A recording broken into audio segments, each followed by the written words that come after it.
जय हिंद दोस्तों, मैं हूं प्रभात। पीसीएस शिक्षा के मंच पे आप तमाम अभ्यर्थियों का हार्दिक अभिनंदन है।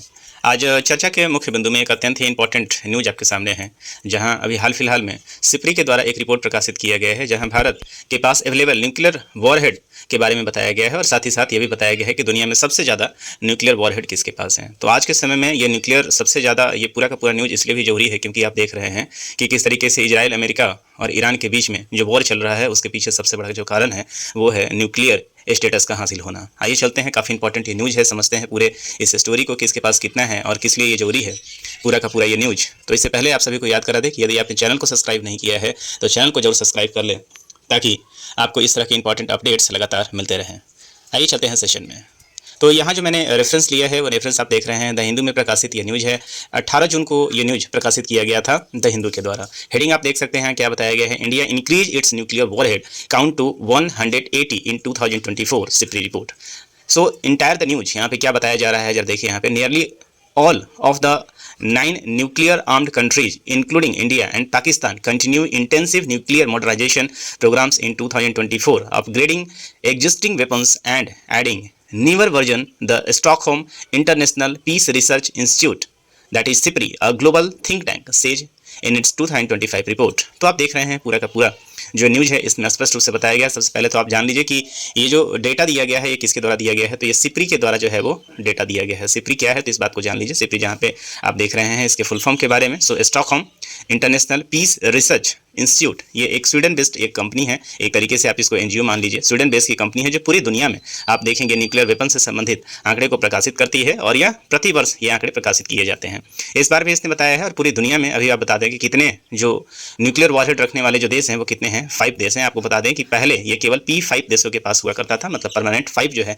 इसके अलावा जो यहाँ पे 4 और देश हैं, जिसमें भारत है, जिसमें इंडिया भी आपको नजर आएगा, जिसमें आपको पाकिस्तान भी नजर आएगा, जिसमें आपको नॉर्थ कोरिया भी नजर आएगा और भी देश यहाँ पे जो टोटल 9 कंट्री है इसके बारे में चर्चा और भी करेंगे, यहाँ पे आप देख सकते हैं। और यहाँ पे आप वो तो है यूनाइटेड किंगडम, यहाँ पे आपको नजर आएगा। फ्रांस जो है, फ्रांस आप देखेंगे, आप इसमें France, China, India, Pakistan, democratic Republic of Korea and Israel इसमें नजर आएगा। तो आप देख रहे हैं P5 जो कंट्री है वो तो है ही जिसके पास ये पूरे के पूरे हैं, और अदर देन P5 यहाँ पे 4 ऐसे देश हैं जिनके पास न्यूक्लियर वॉरहेड है। और ये बहुत ही मुश्किल से आप देखते हैं कि इनके पास किस तरीके से भारत के पास न्यूक्लियर वॉरहेड आया था, ये भी आपको पता है। तो इंडिया, पाकिस्तान, नॉर्थ कोरिया और इजराइल, ये अन्य 4 देश हैं जिनके पास न्यूक्लियर वॉरहेड है other than P5 country. So India is believed to have once again slightly expanded its nuclear arsenal in 2024 and continue to develop new types of nuclear delivery system. India new canisterized missile which can be transported with matted warhead may be capable of carrying nuclear warheads during peacetime and possibly even multiple warheads on each missiles once they become operational. SIPRI report. So most important इस news में आप देखेंगे, सबसे ज़्यादा important इस बार बताया जा रहा है कि भारत न केवल वॉरहेड को डेवलप किया है, बल्कि सबसे इंपॉर्टेंट यहाँ पे ये है कि भारत इस बार कैनिस्टर वाले मिसाइल्स को यहाँ पे डेवलप कर रहा है। और कैनिस्टराइज मिसाइल का सबसे इंपॉर्टेंट ये है कि इसके एक जगह से दूसरी जगह आप काफ़ी ईजिली आप इसको ट्रांसपोर्ट कर सकते हैं। और दूसरी चीज़ यहाँ पे ये है कि ये एक साथ कई सारे ऐसे मिसाइल्स को भी कैरी कर सकता है। आइए देखते हैं यहाँ पे इसके समरी को हम लोग यहाँ पे देखते हैं क्या है। तो आप देखते हैं तो खबर किसका है, Stockholm international peace time research institute का है, 2025 का है।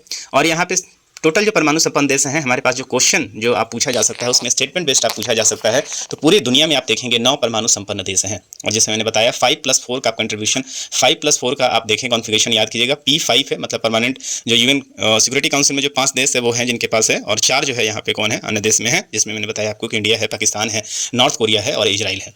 और अभी जो आप पूरा का पूरा जो वॉर देख रहे हैं यहाँ पे आप वेस्ट में, वो इजराइल का जो ईरान के अगेंस्ट जो वॉर देख रहे हैं, क्योंकि ईरान अपने आप को लगातार एक न्यूक्लियर स्टेट घोषित करने के पीछे लगा हुआ है। और ईरान यदि न्यूक्लियर स्टेट घोषित कर सकता है तो संभव है कि पूरे के पूरे इस वेस्टर्न में जो है वो बैलेंस खराब होगा और इजराइल के ऊपर निश्चित रूप से न्यूक्लियर अटैक हो सकता है। तो यही पूरा कारण है जिसके कारण आप देख रहे हैं ईरान के ऊपर लगातार अमेरिका और इजराइल दोनों ही मिलकर बम्बार्डमेंट कर रहे हैं।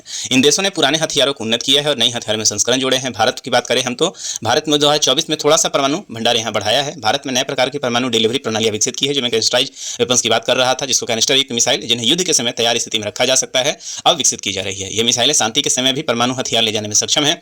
भविष्य में इनमें से एक से अधिक वॉरहेड, मतलब मल्टीपल वॉरहेड ले जाने की क्षमता है। मतलब मिसाइल एक ही एयरबर्न होगा, लॉन्च होगा और उससे कई सारे मल्टीपल वॉरहेड इससे जो है वो लॉन्च किए जा सकते हैं या यहाँ से ड्रॉप किए जा सकते हैं। पाकिस्तान की बात करें 2024 में नई डिलीवरी प्रणालियाँ विकसित की हैं और नई मिसाइल्स मटेरियल का भी यहाँ पे आप देखेंगे कि यहाँ पे संचय किया है। भारत पाकिस्तान तनाव और परमाणु खतरा की बात हम लोग करें यहाँ पे, तो 2025 की शुरुआत में भारत और पाकिस्तान के बीच में तनाव ने सीमित संघर्ष का रूप लिया था। जैसे आप देखें कि भारत ने भी जो नूर खान बेस के ऊपर जो अटैक किया पाकिस्तान के, तो पाकिस्तान का ये जो एरिया है यहाँ पे पाकिस्तान अपने न्यूक्लियर वेपन्स को छुपा कर रखता है और उसी पे भारत ने इस पर जो है वो, हालांकि भारत ने ऑफिशियली इसको कहीं भी एक्सेप्ट नहीं किया है। आपने देखा होगा जब भारत का जब प्रेस कॉन्फ्रेंस चल रहा था तो वही सेना के अधिकारी ने स्पष्ट रूप से कहा कि मुझे ये चीज़ मालूम नहीं है, लेकिन ये बात पाकिस्तान ने खुद एडमिट किया है कि हमारे यहाँ नूर खान बेस के ऊपर अटैक हुआ है और संभवतः वहाँ पे जो रेडिएशन है उसका खतरा भी बढ़ा था, जिसको लेकर आप देखें कि यूएस का एक सीक्रेट विमान वहाँ पे लैंड भी किया था। कुछ स्ट्राइक्स परमाणु संबंधित संरचनाओं पर हुए जो परमाणु संकट को जन्म दे सकती है। सिप्री ने चेतावनी दी है कि यह घटनाक्रम उन देशों के लिए चेतावनी है जो परमाणु हथियारों पर अपनी निर्भरता बढ़ा रहे हैं। सबसे टॉप पे हम बात करें तो हमेशा की तरह सबसे ज़्यादा जो परमाणु हेड है वो परमाणु हेड आप देख सकते हैं कि 5177 परमाणु हेड 2025 में किसके पास है, यूएसए के पास है। सबसे इंपॉर्टेंट ये है कि सबसे ज़्यादा जो ये है, ये खतरे वाली बात है कि इसमें से 1770 जो वॉर हेड हैं वो क्या हैं, अमेरिका के क्या हैं, वो डिप्लॉयड हैं। मतलब ये बिल्कुल ही रेडी कंडीशन में है, किसी भी समय इसको लॉन्च किया जा सकता है। और वहीं पे 1930 जो वॉरहेड है ये कहाँ है, इनके ऑलरेडी आप देखेंगे कि इनके स्टोर में इसको रखा गया है। और यदि 2024 के मामले में तुलना करें तो यहाँ पे देखिएगा कि वॉरहेड जो है यहाँ पे इनके कम हुए हैं। 5328 जो वॉरहेड 2024 में था, जबकि इस बार 5177 वॉरहेड हुआ है। तो इसका कारण ये हो सकता है कि यहाँ पे वॉरहेड ऐसा नहीं है कि अमेरिका ने कम बनाया है, तो पुराने जो वॉरहेड हैं वो वॉरहेड चूंकि उसको डिस्ट्रॉय भी करना होता है, वहाँ पे अब इनएक्टिव भी हो जाता है क्योंकि पुरानी टेक्नोलॉजी पे बनाए गए थे। तो संभव है कि एक इनका लाइफ स्पैन होता है और उसके बाद इसको डिस्ट्रॉय करना होता है। जो आपको नज़र यहाँ पे अंतर आ रहा है इसमें से अधिकांश जो है वो निश्चित रूप से या तो उसको डिस्ट्रॉय कर दिया गया होगा, डिस्ट्रॉय मतलब इनमें इनको इनएक्टिव किया गया होगा। रूस की बात करें तो रूस के पास भी लगभग 1718 जो मिसाइल हैं ये डिप्लॉयड कंडीशन में है और 2005 के कार्बिन के वॉरहेड में है। 5459 जो मिसाइल हैं ये किसके पास हैं, तो अभी तत्काल आप देखेंगे 2025 के पास 2025 में है तो 5459। तो यहाँ पे नंबर 1 पोजीशन पे रूस आ जाएगा, जिसके पास तत्काल आप देखेंगे 5459 जो है वो टोटल वॉरहेड है, न्यूक्लियर वॉरहेड है।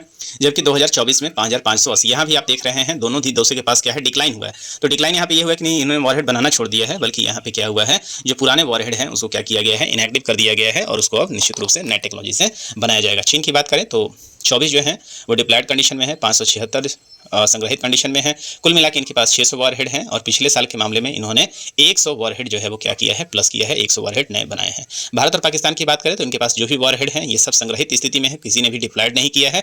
किसी एक ने भी डिप्लॉयड किया तो निश्चित रूप से दोनों ही डिप्लॉयड करेंगे। भारत के पास 180 तत्काल 2025 में है और 170 जो है पाकिस्तान के पास है। पिछली बार भी आप देखेंगे पाकिस्तान के पास 170 ही था और आप देखेंगे भारत के पास जो 2024 में था 172 वॉरहेड था और अभी जो है वो 8 नए वॉरहेड भारत ने जो है वो बनाए हैं। और सबसे इंपॉर्टेंट बात यह है कि भारत इस पर जो वॉरहेड बना रहा है वो कनेस्ट्राइज वॉरहेड बना रहा है और वॉरहेड बनाने के लिए भारत के पास कई सारे ऐसे मिसाइल हैं जिसके माध्यम से भारत जो है इसे लॉन्च कर सकता है। तो भारत के पास वॉरहेड की कहानी तो आपने सुनी, लेकिन भारत जो है सबसे पहले परमाणु संपन्न देश बनना भारत के लिए इतना आसान नहीं था और आप देखें कि इसके लिए भारत ने कई सारी कठिनाइयों को झेला है। तो इस पूरे सेशन के दौरान निश्चित रूप से उसे याद करना बहुत जरूरी है। याद कीजिए ऑपरेशन स्माइलिंग बुद्धा, जो सबसे पहले इसमें इंदिरा गांधी जो है देश की प्रधानमंत्री हुआ करती थी और वहाँ पे सबसे पहले आप देखेंगे कि ऑपरेशन जो स्माइलिंग बुद्धा जो किया गया था, आप ये देख रहे हैं 18 मई 1974 का वो समय था जब भारत पहली बार आप देखेंगे न्यूक्लियर टेस्ट करता है और अपने आप को एक न्यूक्लियर कंट्री के रूप में डिक्लेयर करता है। और ये पोखरण में जो है वो टेस्ट हुआ था। टेस्ट जो है यहाँ पे एक हुआ था और आप देख रहे हैं 8 से 10 किलो टन से यहाँ पे TNT का इस्तेमाल किया गया था। दूसरा जो भारत ने जो टेस्टिंग किया है वो आप देख रहे हैं यहाँ पे हमारे भारत रत्न श्री अटल बिहारी वाजपेयी यहाँ पे नजर आ रहे हैं आपको। उनके समय टेस्ट किया गया था। जो ऑपरेशन का नाम दिया गया था उसे कहा गया था शक्ति। इस बात को याद रखेंगे, ऑपरेशन शक्ति इसको नाम दिया गया था। और ये वॉरहेड ये कब किया गया था, 11 से 13 मई 1998 के बीच में किया गया था और 3 टेस्ट देखेंगे आप यहाँ पे किया गया था। तो एक टेस्ट यहाँ और 3 टेस्ट यहाँ किया गया है। तो परीक्षा के दृष्टिकोण से काफ़ी इंपॉर्टेंट ये फैक्ट है, इसे जरूर आप लोग याद रखें। और यदि आप लोगों ने सारे सेशन को सही ढंग से देखा है तो जाते जाते कुछ प्रश्न का भी यहाँ पे जवाब दे दीजिए। तो प्रश्न जो है इस सेशन से ही संबंधित है। क्वेश्चन यहाँ पे है, सिप्री ईयरबुक 2025 के संदर्भ में निम्नलिखित कथनों पर विचार कीजिए। पहला आप देख रहे हैं, वैश्विक परमाणु संपन्न देशों की सूची में 9 देश शामिल हैं। भारत ने अपने परमाणु हथियारों की संख्या को बढ़ाया है और अमेरिका के परमाणु हथियारों की संख्या में कमी हुई है। इनमें से कितने सही हैं, आपको बताना है। इनमें से कितने सही नहीं है, सही हैं केवल 1, केवल 2, केवल 3 और कोई भी नहीं। तो यदि आप लोगों ने सेशन को सही से देखा है तो निश्चित रूप से आप इसका सही जवाब कमेंट बॉक्स में जरूर दे दें और अगला जब सेशन होगा वहाँ भी मैं इसका उत्तर दे दूंगा। हालांकि एक बार आपको याद करा दें कि अभी जो हमने पढ़ाया है उसमें 9 देश शामिल हैं, बिल्कुल शामिल था। यहाँ पे हमने चर्चा किया था 5+4 का जो है वो कॉन्फ़िगरेशन है। साथ ही साथ परमाणु हथियारों की संख्या भारत ने बढ़ाया है, बिल्कुल बढ़ाया है। तो 172 पहले था और भारत के पास कितने हो गए हैं, 180 हो गए हैं। मतलब 8 वॉरहेड जो है भारत के पास बढ़े हैं। अमेरिका के परमाणु हथियारों में संख्या में कमी हुई है। तो अमेरिका और उस दोनों के परमाणु हथियारों में क्या हुई है, कमी हुई है 2024 के मामले में। कारण यह है कि इन्होंने पुराने जो मिसाइल हैं उसको क्या किया है, इनएक्टिव किया है। तो इस हिसाब से तीनों ही स्टेटमेंट जो है वो सही है। आप देख सकते हैं केवल 1, केवल 2, केवल 3। तो जो ऑप्शन नंबर सी है वो जो है सही उत्तर आपका हो जाएगा। तो मुझे उम्मीद है कि पूरा का पूरा सेशन ये आपको समझ में आया होगा। परीक्षा के दृष्टिकोण से तो काफ़ी इंपॉर्टेंट है। आप यूपीएससी में इस बार या बीपीएससी में आप इस तरह के प्रश्नों को जरूर देखेंगे, क्योंकि इस बार जो ये न्यूक्लियर का मुद्दा है वो काफ़ी चर्चे में है। तो मुझे उम्मीद है कि पूरा का पूरा सेशन आपको पसंद आ रहा होगा, और यदि पसंद आ रहा है और आप समझ पा रहे हैं तो अपने दोस्तों के बीच में इसे शेयर करना नहीं भूलें, और चैनल को भी जरूर सब्सक्राइब कर लें। तो इस सेशन में इतना ही, मिलेंगे आपसे अगले सेशन में। तब तक के लिए साइनिंग ऑफ, दिस इज प्रभात। जय हिंद।